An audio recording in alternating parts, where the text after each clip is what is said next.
nilai sebuah masyarakat, bahkan bangsa dan negara sekalipun, adalah moralitas yang dimilikinya. Akhlak adalah standar dari seluruh kehidupan masyarakat. Kalau baik akhlak, tegaklah bangsa. Kalau rusak akhlak, hancurlah bangsa. Pantas kalau baginda Rasul sendiri mengakui, innama bu'istu liutammima makarimal akhlak. Aku diutus Allah ke alam ini hanya untuk satu tugas saja, yaitu memperbaiki akhlak manusia.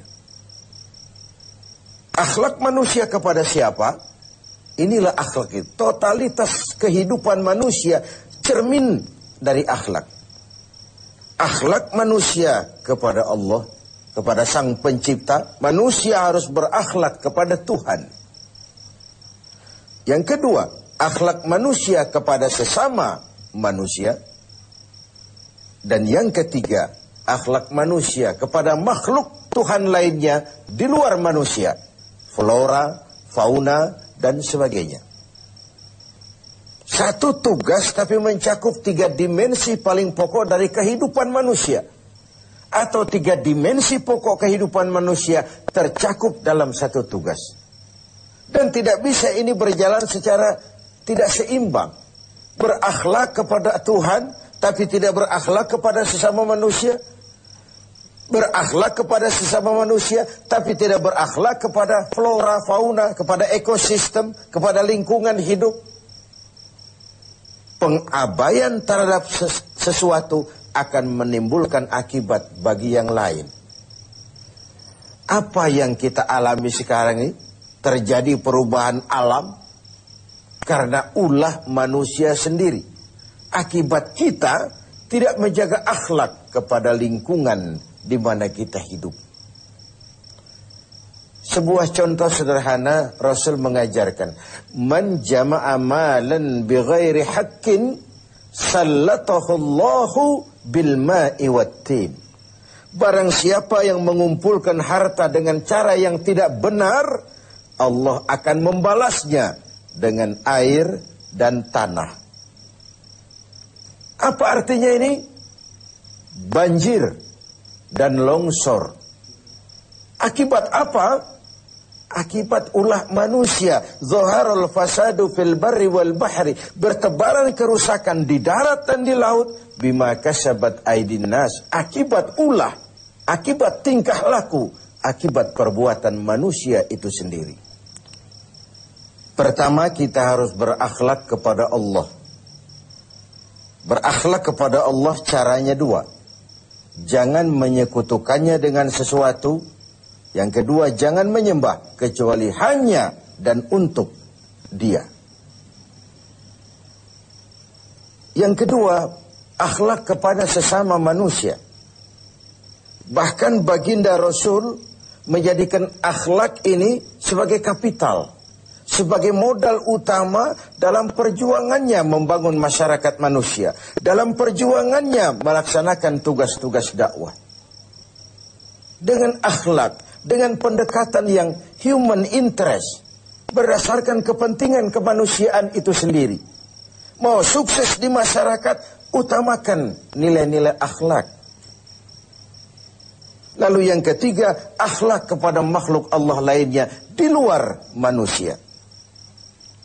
Rasulullah sebagai teladan buat kita semua, dipuji oleh Allah akhlaknya ini, wa innaka la'ala khuluqin azim. Engkau hai Muhammad benar-benar berada di atas budi pekerti yang luhur dan terpuji. Allah saja memuji, apalah artinya pujian kita? Akhlaknya dikagumi teman, bahkan lawan sekalipun. Inilah Ramadan, tempat kita mengasah hati untuk menumbuhkan akhlak-akhlak yang terpuji. Orang-orang sufi memberikan 3 sistem untuk pengembangan akhlak ini. Pertama yang mereka sebut sebagai takhalli. Yang kedua tahalli. Dan yang ketiga tajalli. Takhalli mengosongkan diri dari sifat-sifat yang tercela. Dengan puasa ini, singkirkan sombongnya, campakkan kikirnya, hilangkan angkuhnya, hapus iri hati dan dengkinya. Takhalli, kosongkan diri, kosongkan diri. Okelah, belum bisa ikhlas, tapi jangan ria. Okelah, belum bisa rendah hati, tapi jangan sombong. Hilangkan dulu, takhalli, mengosongkan diri dari sifat-sifat yang tercela.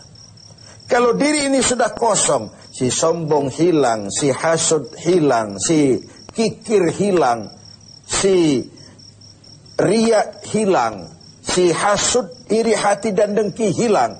Sudah kosong dia, masuk tahapan yang kedua, tahalli. Yang sudah kosong itu hiasi dengan akhlak yang terpuji.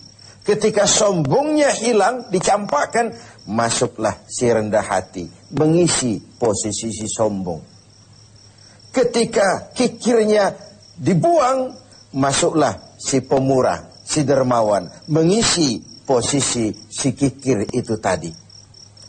Ketika si hasud, si iri hati, si dengki dicampakkan, dibuang jauh-jauh, dan tempat itu kosong, masuklah si ikhlas, mengisi posisinya. Setelah dikosongkan, diisi dengan hal-hal yang terpuji. Buah dari itu nanti akan lahirlah tajalli, nampak kebesaran Allah Subhanahu wa ta'ala. Bahkan Allah tampakkan juga kebesarannya kepada orang-orang yang seperti itu. Jadi ada proses takhalli, ada proses tahalli, dan ada buah yang disebut dengan tajalli. Sebagai sebuah perbandingan saja, saya ingin mengutip tentang sekelumit tentang akhlak Nabi. Tidak kepada temannya, tapi kepada lawannya, kepada musuhnya. Satu siang selesai sholat zuhur, beliau tidur di dekat masjid di Madinah dengan di atas pelepah daun kurma. Datang orang kafir yang memang sudah lama mengintai, kapan Muhammad bersendirian.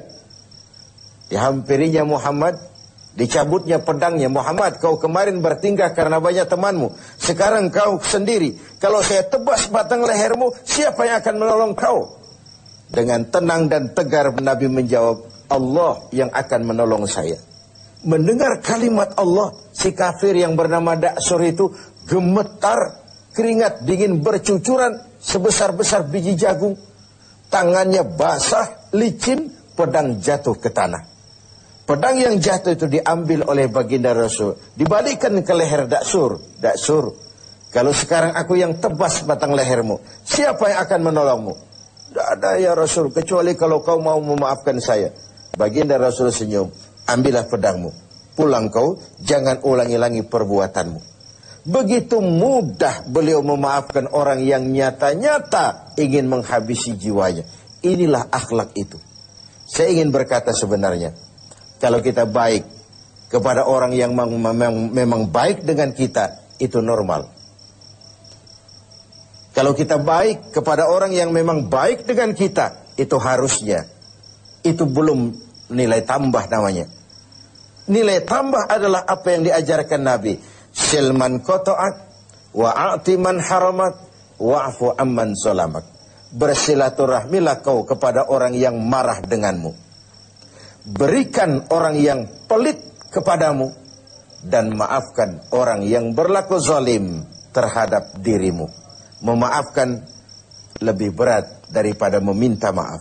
Tapi memberi maaf lebih mulia daripada meminta maaf. Namun itu semua cerminan dari akhlak yang baik pada pribadi seseorang. Jadi dalam berakhlak pun kita berupaya mencari nilai tambahnya. Nilai tambah itu seperti contoh yang diajarkan Nabi. Orang marah, kita bersilaturahmi ke sana. Orang pelit, kita berlaku baik kepadanya. Orang zalimi kita maafkan. Itu nilai tambah dan itulah akhlak itu. Hendaknya ibadah puasa kita menumbuhkan akhlak-akhlak yang terpuji dan mengikis semua akhlak-akhlak yang tercela. Sehingga dengan demikian kita akan mencapai tajalli, nampak kekuasaan Allah Subhanahu wa ta'ala di dalam kehidupan kita.